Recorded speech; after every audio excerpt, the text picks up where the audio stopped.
Assalamualaikum warahmatullahi wabarakatuh. Kami dari kelompok 2 pembelajaran pendidikan agama Islam akan mempresentasikan hakikat dan tujuan pembelajaran pendidikan agama Islam di SMP. Ya, di sini saya akan menjelaskan mengenai hakikat pembelajaran PAI. Pendidikan agama Islam adalah disiplin ilmu pendidikan yang berlandaskan ajaran Islam, yang teori dan konsep digali dan dikembangkan melalui pendidikan dan penelitian ilmiah berdasarkan tuntutan dan petunjuk Al-Quran dan As-Sunnah.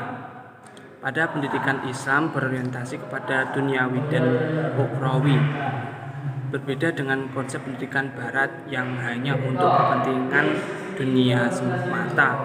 Islam sebagai agama yang universal berisi ajaran-ajaran yang dapat membimbing manusia kepada bagian hidup di dunia dan di akhirat.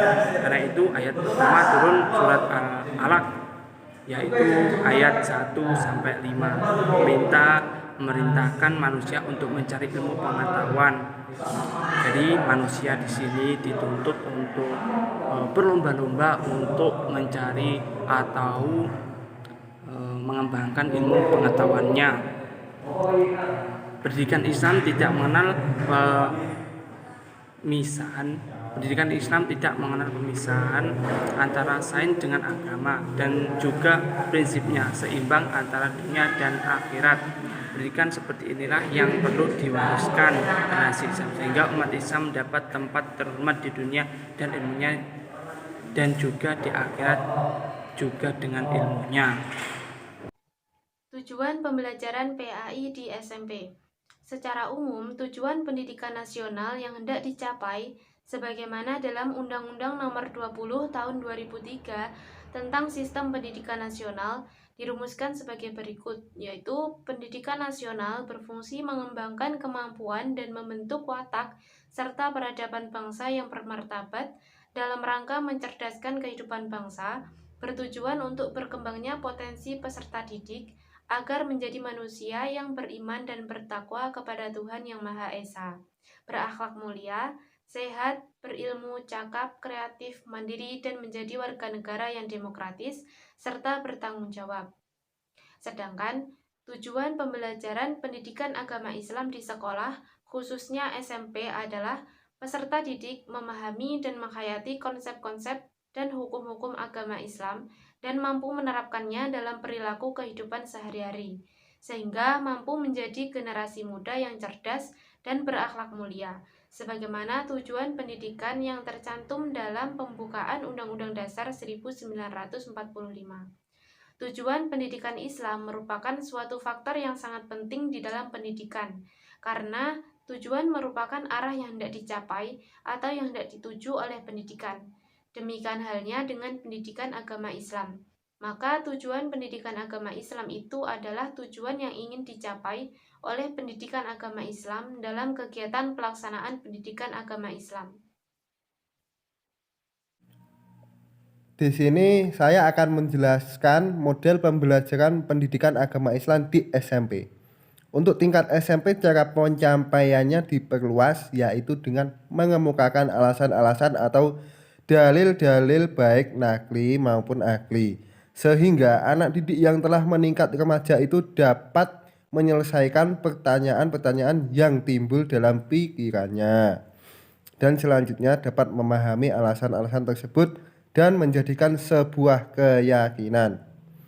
Dari sekian banyaknya model-model pembelajaran, secara umum ada 3 model pembelajaran yang dapat digunakan untuk karakteristik anak usia sekolah menengah pertama atau SMP.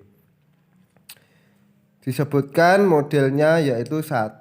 Model pembelajaran langsung, 2. Model pembelajaran kooperatif, dan 3. Model pembelajaran berdasarkan masalah. Islam di SMP. Yang pertama, pengembangan, yaitu untuk meningkatkan keimanan dan ketakwaan peserta didik. Pada dasarnya, penanaman nilai tersebut pertama dilakukan oleh orang tua. Sekolah berfungsi untuk menumbuh kembangkan lebih lanjut melalui bimbingan, pengajaran, pelatihan agar keimanan dan ketakwaan tersebut dapat berkembang secara optimal sesuai dengan tingkat perkembangannya. Yang kedua, penanaman nilai, yaitu sebagai pedoman hidup untuk mencari kebahagiaan hidup di dunia maupun di akhirat. Yang ketiga, penyesuaian mental, yaitu untuk menyesuaikan dirinya dengan lingkungannya, baik di lingkungan fisik maupun di lingkungan sosial, atau dapat mengubah lingkungannya sesuai dengan ajaran agama Islam. Yang keempat, perbaikan, yaitu untuk memperbaiki kesalahan, kekurangan, dan kelemahan peserta didik dalam keyakinan, pemahaman, maupun di pengalaman kehidupannya sehari-hari. Yang kelima, pencegahan, yaitu untuk menangkal hal-hal negatif dari lingkungannya ataupun dari budaya lain yang dapat membahayakan dirinya ataupun dapat menghambat perkembangannya. Yang keenam, pengajaran, yaitu tentang ilmu keagamaan secara umum, sistem, dan fungsional. Yang ketujuh, penyaluran, yaitu untuk menyalurkan anak-anak yang memiliki bakat khusus di bidang agama Islam agar bakat tersebut dapat berkembang secara optimal sehingga dapat dimanfaatkan oleh dirinya sendiri dan bagi orang lain. Sekian presentasi dari kelompok kami. Apabila ada kesalahan dan kekurangannya, mohon dimaafkan. Sekian, wassalamualaikum warahmatullahi wabarakatuh.